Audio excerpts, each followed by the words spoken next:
해줘야지 몰라서. 쉬운 거로 해주십시오. 저희 별 모형. 별이요? 스타. 우리 후보가 스타니까. 별은 어려운데. 저는 오늘 국민의힘을 탈당합니다. 저에게 지역을 대표할 수 있는 기회를 주신 것, 우리 직장인들 못 들어가 빨리 열어! 니네 지금 고래이장 표결하면 즉시 내란죄 빨리 열어! 비상결 불법 개업이네 뭔 소리 하는 거야 이게 공무원 아니야? 국회의원이 국회의원 못 들어가니 말이 돼?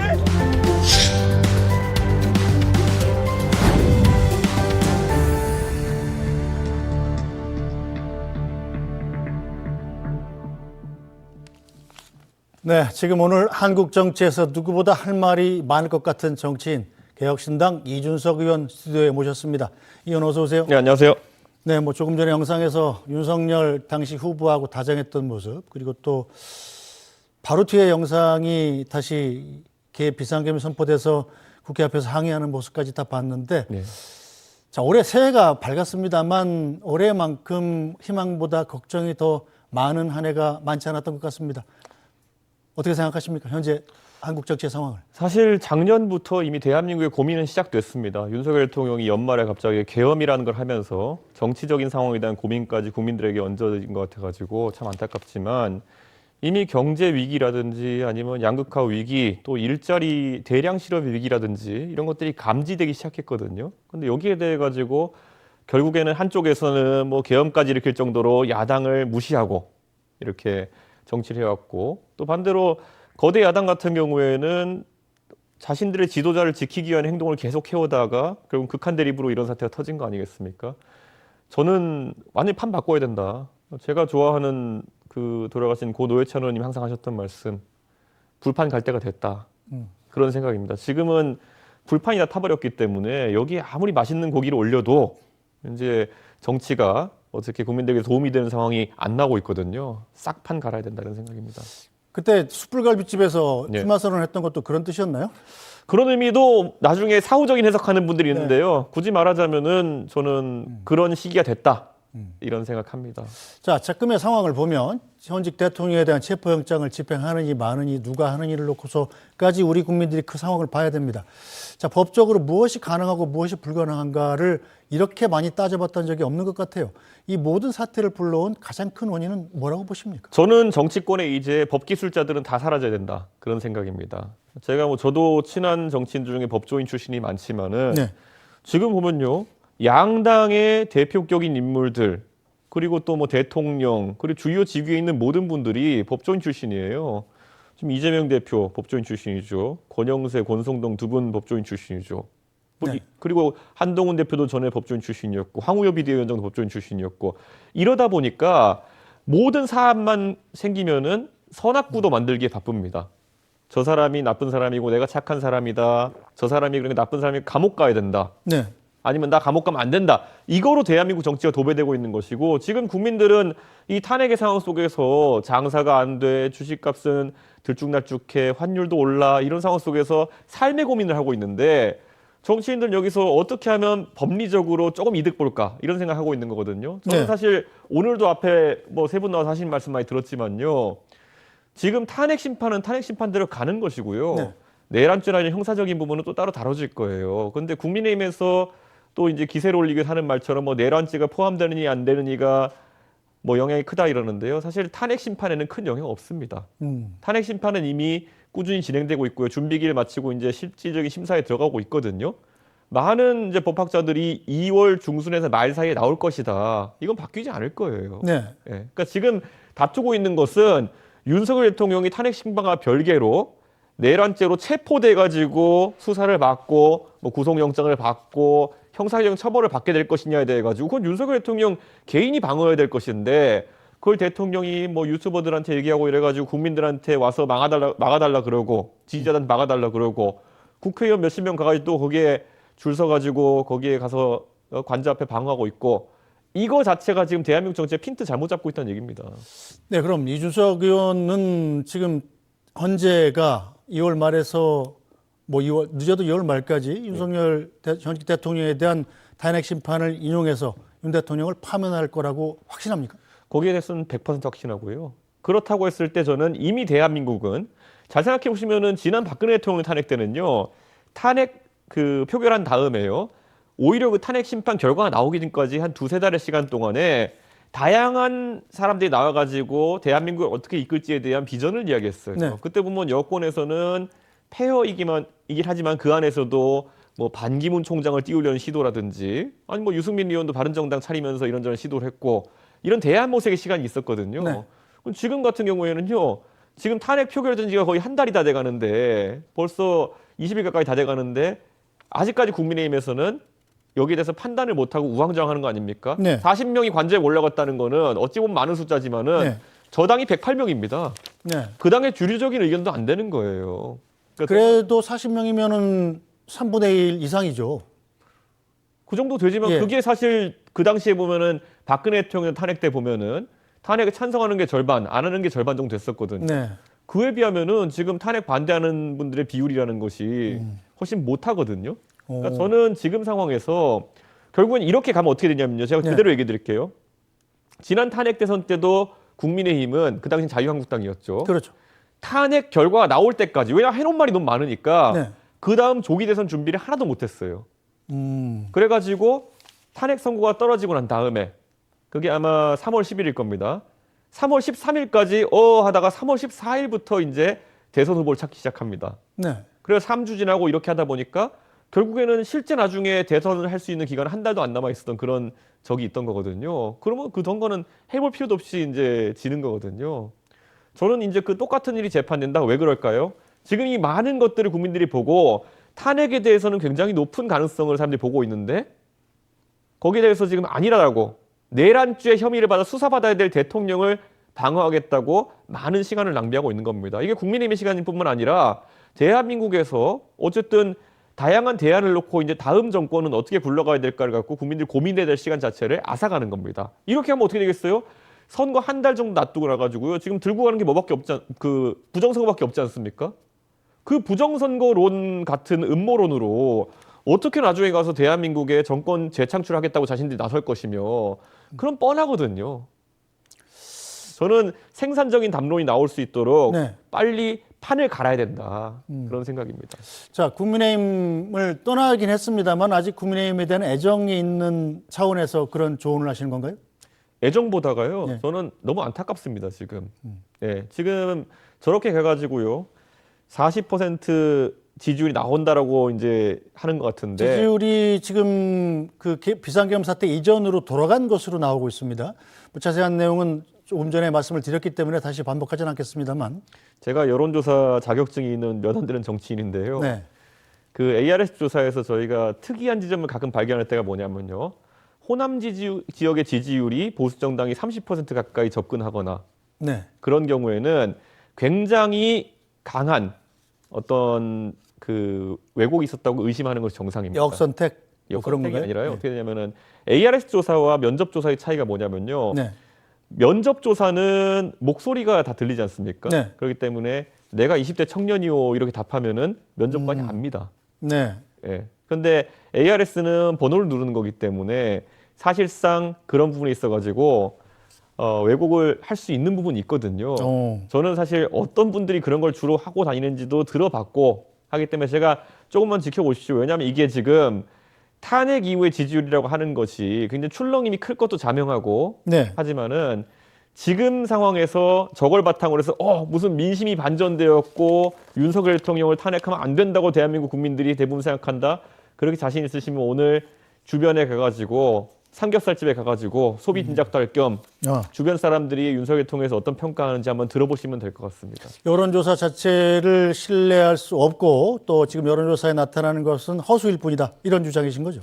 ARS 조사에 따르면 항상 그렇게 됩니다. 제가 여론조사 뭐 한두 번 저희가 분석해 본 것도 아니고요. 근데 호남 지역의 지지율이 30을 상회하는 조사들이 나온다? 네. 그건 강한 왜곡이 있는 겁니다. 네. 그럼 뭐 오늘처럼 이렇게 국민의힘 의원들이 40명씩 관저에 가서 윤석열 대통령 탄핵 반대를 외치는 것은 국민의힘에도 별 도움이 안 된다. 이렇게 보시는 겁니까? 이게 피드백 효과가 있어가지고요. 또 저런 여론조사를 또 방송에 내면은 그런가 싶어가 또 이렇게 얘기하고 이런 분들도 있겠지만요. 결국에 국민들이 한 달 뒤에 마주하게 될 것은 결국에는 재판소의 판단에 따라 가지고 탄핵될 대통령 네. 그리고 그 안에서 그간에 아무 준비 안 해놓은 보수 진영이 두 가지를 보게 될 것입니다. 자, 그렇다면 지금 여당이 윤석열 대통령을 빨리 손절하고 차기 준비에 나서야 된다. 이런 주장이신 건가요? 전 주장할 것도 없고요. 그게 이제 순리인데 저는 여기서 한 가지 또 예언 아닌 예언 해보자면요. 오늘 40명 가신 분들 중에 네. 또 한 달 뒤에까지 윤석열 대통령을 좋아하고 있는 분도 없을 겁니다. 그때 가서 또 다른 얘기 하실 분들 많거든요. 어떤 근거에서 그렇게 생각하세요? 얼마 전까지 한동훈 대표 쫓아다니는 분들이 지금 뭐 하고 있습니까? 안 하죠. 저 당이 그런 당인 거를 너무 잘 알고 있고 제가 체험해봤기 때문에 아마 한 달 뒤에 가서 또 그때까지도 윤석열 대통령의 역성을 들고 있을 사람이 40명이 아닐 거라 생각합니다. 야당에 대해서는 어떻게 평가하십니까? 민주당은 다 잘하고 있는 건가요? 제가 이제 범야권으로서 이제 또 활동하는 부분도 있기 때문에 네. 제가 지난 그 계엄 이전에도 탄핵 남발할 때도 저는 탄핵 투표에 대해 가지고 네. 굉장히 뭐 검사 탄핵하고 이럴 때 좀 신중하게 움직이자 이런 얘기를 했거든요. 네. 왜냐하면 탄핵을 남발하고 이러다 보니까 대통령이 계엄 일으켜서 국가 비상사태가 발생했는데 헌법재판소에 일이 너무 많이 밀려가지고 이게 황당한 상황이거든요. 지금 당장 오늘도 제가 국회 과방위에서 얘기를 하다 왔는데 네. 이진숙 방통위원장은 이분이 탄핵된 게 8월 달인데 6개월 거의 다 차가거든요. 그런데 아직까지도 판단을 못 내려요. 왜냐 탄핵을 뭐 20가지 가까이 걸어놨기 때문에 이게 헌법재판소가 일이 밀려가지고 못하는 겁니다. 너무 일이 많죠. 네. 저는 이런 것들이 사실 순리대로 진행돼야 되는데 민주당이 결국에는 의회 권력 잡은 다음에 이걸 바탕으로 해서 국민들에게 필요한 입법을 하는데 매진한 것이 아니라 결국에는 힘 자랑하려고 했던 거거든요. 윤석열 대통령이 왜 망했냐고요? 여소야대 때문 아닙니다. 윤석열 대통령은 본인이 가진 대통령으로서의 알량한 권한으로 근육 자랑하려고 했던 거예요. 그 권한으로 국민들 잘 살게 하는 법을 뭐 이렇게 해달라고 요청하고 이런 게 아니라 나 거부권 남발하고 그리고 내 그 가족에 대한 수사를 그 거부권 써가지고 막고 이런 거에 활용했기 때문에 국민들이 아무도 지지하지 않게 되는 거거든요. 저는 마찬가지로 민주당도 그 힘을 가졌을 때 어떻게 쓰느냐가 중요한 건데 네. 전혀 합리적인 모습을 보여주지 못하고 있다고 봅니다. 네. 자, 지난해 12월 3일 전까지만 해도 우리 국민 누구도 자, 조기 대선을 생각하는 사람은 없었을 겁니다. 자, 그런데 지난해 4월이죠. 이 총선에서 당선된 직후에 이준석 의원이 SBS 라디오에 출연해서 이런 얘기를 했었습니다. 한번 들어보겠습니다. 다음 대선 나갑니까? 너무 빠른가 이 얘기는? 다음 대선이 3년 남았죠. 그럼 40 넘잖아요 그때는. 다음 대선이 몇 년 남았죠? 3년이요. 확실합니까? 예. 이거 뭐야? 네. 좀 아까 제가 말씀드린 저는 이거 굉장히 도발적인 얘기인데. 예. 자, 그때만 해도 전 농담이신 걸로 생각했는데 본인도 농담이라고 하신 얘기 아닌가요? 저는 농담 반 진담 반이었다고 치고요. 저는 어느 정도 감이 있었던 것이 박근혜 정부가 마지막에 이제 무너지기 전의 모습 보면요. 역사 교과서 논란이라든지 이념적 논란이 빗발치고 그 다음에 총선 지고 나가지고 네. 내려가기 시작했거든요. 그리고 뭐 그때 최순실 씨 사태 터지고 이러면서 그거를 수사를 막기 위한 움직임들, 국정 막기 위한 움직임들 이러다가 이제 여당이 무너졌거든요. 저는 윤석열 대통령 총선을 크게 지고 나가지고 반성하고 협치의 길로 나서는 것보다는 결국에는 무한 거부권과 극한 대립으로 가기 시작하겠다는 그런 취지가 있었기 때문에 저는 몰락은 예견되었다. 그런데 그게 이런 수사나 특검 때문에 몰락하는 게 아니라 능동적으로 갑자기 계엄을 들이밀어 가지고 그렇게 자폭할 줄은 거기까지는 예상 못했죠. 네. 예. 자, 어쨌든 조기 대선이 치러진다면 만약에 현재로서는 이재명 민주당 대표가 거의 독보적인 1위를 달리고 있지 않습니까? 이건 어떻게 보십니까? 저는 이재명 대표가 뭐 지금 지지율이 높지만은 저는 제전에 제가 이제 대선과 지선에서 민주당 네. 상대로 제가 당대표 할 때 전략 잘 짜가지고 승리했던 경험이 있기 때문에 저는 충분히 상대 가능하다 이렇게 보고 있고요. 네. 가장 중요한 거는 전장을 바꿔야 됩니다. 결국은 이재명 대표나 아니면 윤석열 대통령이나 법조인 출신으로서 이런 어떤 선악구도 나누고 이런 거 있어가지고 사실 도토리 키재기 하면서 지금까지 정치해 온 거거든요. 네. 저는 확 우리 국민들께 시야를 미래로 넓혀줬으면 좋겠습니다. 대한민국의 미래라는 것이 과연 저런 식으로 권력기관 장악하고 수사기관 장악해가지고 상대를 죽이려고 하는 복수의 정치 속에 진행돼야 되는 것이냐. 네. 요즘 젊은 세대 같은 경우에는요. 문재인 대통령도 그렇고 윤석열 대통령도 보면서 항상 방송 보면서 뭘 가장 지적하는 줄 아세요? 네. 왜 우리나라는 대통령 뽑아놓으면은 항상 국제회의 같은 데 가셔가지고 많은 세금 들여가지고 전용기 타고 가셔가지고 다른 나라 정상들은 이렇게 팔 잡고 다른 정상들이랑 한마디라도 하면서 국익을 위해서 뭐 이렇게 말해볼까 이런 걸 하는데 우리 대통령들은 멀뚱멀뚱 서가지고 꼬다는 보릿자루처럼 국제 무대에서는 왜 저렇게 작아 보일까? 국내에 와서는 이렇게 여포처럼 하고 다니시는 분들이 저는 이제 앞으로 글로벌 무대 속에서도 빛날 수 있는 세대가 있고 그 안에서 역할할 수 있는 사람들이 국가를 이끌어야 된다 이렇게 생각하고요. 저는 그렇게 판이 갈렸을 때 아까 제가 얘기했던 여러 가지 문제들이 네. 풀릴 수 있다. 지금 산업의 문제라든지 일자리의 문제라든지 이런 거 기술의 문제 굉장히 심각합니다. 그런데 지금 대한민국 정치권이 못 다루는 이유는요. 그거 공부할 생각도 별로 없고요. 그거 안 다뤄도 자기들 지금 정치 유지하는데 별 문제 없다고 생각하기 때문이거든요. 확 바꿔버려야 됩니다. 자, 올해죠. 이제 3월 31일 이전에 만약에 대선이 치러진다면 피선거권이 없잖아요. 만 40이 안 되시니까. 예. 그건 어떻게 생각하십니까? 전혀 상관없습니다. 저는 만약 그 앞에 윤석열 대통령께서 고심 끝에 하야를 하시든지 아니면 어떤 상황이 발생해서 대통령이 빨리 물러나셔도 그게 오히려 대한민국의 안정을 위해서 중요하다 이런 생각입니다. 지금 산업이나 이런 기술 문제 같은 것들은 저도 따라가기 힘들 정도로 매주 신기술이 나오고 AI 같은 것들도 발달해가지고 사람을 대체하는 과정이 진행되고 있는데 네. 여기서 한 달, 두 달 뒤처지는 것만으로 해도 대한민국은 심각한 타격을 받는 겁니다. 지금 특히 남부지방 같은 데 가보면요. 우리나라 2차 산업의 메카 같은 곳들 있잖아요. 이곳들이 갑자기 힘들어하기 시작했습니다. 사실 몇 년 전부터 조금씩 시작됐지만은 로봇과 AI로 대체되기 시작하는 우리의 산업들에 대해 가지고 지금 당장 대책 세워야 되는데도요. 오늘 제가 과방위에서 오늘 저 회의하고 왔지만은 네. 관료들은 지금 움직이지 못하고 있습니다. 정치 상황이 급변하면서 빨리 정치 혼란을 잠재우고 이거 다시 대한민국이 달려나갈 수 있도록 해야 됩니다. 어쨌든 현실 정치에서 진보와 보수의 이념 대립이라는 게 상당히 지금 더 극심해지고 있는 거 아니겠습니까? 이준석 의원 같은 경우는 이념적으로는 보수지만 또 정치적으로는 범야권에 속해 있어요. 본인이 어떤 후보라고 생각하십니까? 만약에 대선에 나온다면? 저는 제가 지금까지 해온 대로라면 저는 논리적으로 항상 많은 판단했다고 생각하고요. 지금 저런 패거리 정치라든지 아니면은 뭐 방탄 정치 이런 것에서는 아주 거리가 멀었던 정치인을 생각합니다. 그래서 저는 정상과 비정상의 대립으로 이 판이 치러져야 된다. 그런 생각합니다. 지금 대한민국에서 사실 얼마 전까지 이재명 대표의 방탄을 욕하던 세력이 지금은 관저에다 철조망을 치고 사람벽을 쌓아가지고 영장 집행을 방해하고 있는 거 저거는 방탄보다 더한 추태거든요.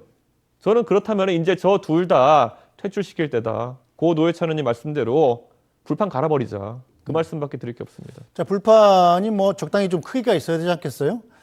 지금은 개혁신당이 현역 의원이 3명밖에 안 되지 않습니까? 아니면 국민의힘과 연대라든가 민주당과 연대 같은 것도 생각하고 계신가요? 우리가 시야를 국내로 좁게 보면 그렇게 될 수 있는데요. 이미 전 세계적으로 젊은 지도자가 그렇게 격변을 일으켜가지고 당선된 사례 많이 있습니다. 프랑스 마크롱 대통령 같은 경우를 그렇죠. 그리고 그 다음에 있을 선거, 지방선거나 총선에서 국민들이 만약에 그 대통령이 잘한다 생각하면은 또 총의를 모아가지고 의회에서도 다수를 점하게 만들어 주십니다. 그 옳고 그름 몰아야 되는 거지. 지금 덩어리짐에 의존해가지고 선거를 치른다? 글쎄요. 한쪽 덩어리가 뭐하고 있는지 보시고 있고 다른 쪽 덩어리가 그보다 낫지 않는 걸 보고 계신데 굳이 덩어리짐을 선택해야 되겠느냐? 그런 생각입니다. 대통령 임기 단축을 포함한 이 4년 중임제 개헌에 대해서는 어떤 입장이십니까? 저는 개헌이라는 건요 이런 거라 봅니다. 개헌 관련 여론조사를 하면은 뭐 60%, 70% 국민들이 동의한다 이런 게 나오는데요. 네. 어떤 개헌이나로 가면은 굉장히 국민들 생각이 다 다릅니다. 그래서 개헌이라는 거는 저는 만약 제가 대통령이 된다면요 바로 개헌에 착수해가지고 권력을 분산시키고 그리고 저 대한민국의 여러 가지 누적된 모순들 뭐 검찰제도라든지 아니면 사법제도라든지 이런 것들 고치는 개헌을 하겠습니다. 그런데 지금 그거를 선거 전에 앞세워가지고 개헌 먼저 하고 조기 대선 가자 이러는 거는 정말 위기에 몰린 국민의힘 측에서 이 대선 절차나 이런 걸 지연시키기 위해서 하는 얘기로 들릴 가능성이 높다. 그래서 저는 개헌을 하겠지만은 그거는 지금은 아니다. 이렇게 말씀드립니다. 알겠습니다. 오늘 말씀은 여기까지 듣죠. 이준석 개혁신당 의원이었습니다. 시간 내주셔서 고맙습니다. 예, 감사합니다. 네, 오늘 뉴스 브리핑은 여기서 모두 마치겠습니다. 저희는 내일 다시 찾아뵙겠습니다. 고맙습니다.